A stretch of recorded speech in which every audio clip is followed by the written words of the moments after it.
Posting your art is not the same thing as building a personal brand. I'm Erin Donahue-Tice. I have sold $2 million worth of art since 2018, completely self-taught, and now I help artists just like you sell as much art as you possibly can. I actually come at this from a PR background because I spent 12 years working in the PR field for firms in Chicago and New York, helping CEOs, brand building people, marketers, and entrepreneurs totally blow out their businesses. So I really understand the psychology of branding and marketing. And I've applied that to attracting art collectors and building a really successful business on my own without having any art experience. If all you're doing is posting finished shots of your art, people might think it's pretty, but they're going to scroll on by and they're not going to feel connected enough to make that purchase. It depends on your price point, but in general, art is not a fast sales cycle. What I mean by that is it can take somebody 6, 12, 18 months, even longer, determine that you are the one for them, that your art is it, that it belongs on their wall in their home forever.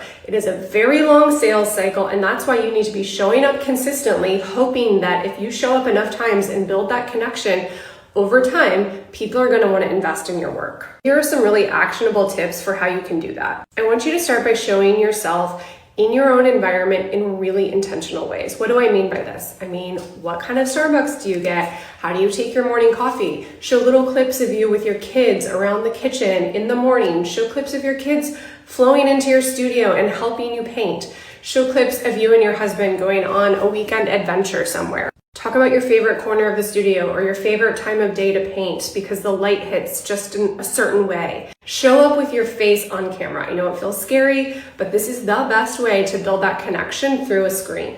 Talk about your day, what went right, what went wrong, and you don't need to be showing up, showing your face every single day, but in general, the more you do, the more you'll build that trust and that connection. Another thing that my students do really well is talk about their why. So for me, my why is postpartum depression. I was in the thick of it with 2 kids under 2. I started painting as a hobby, and it turned into something much bigger than I could have ever imagined. So what is your why? Why do you create? Why do you paint? Why do you do what you do? Tell that story, because stories connect people to people, and people want to know about you, and they will be more likely to invest in your art. Any questions, drop them in the comments and hit the follow button for more artist marketing and sales tips.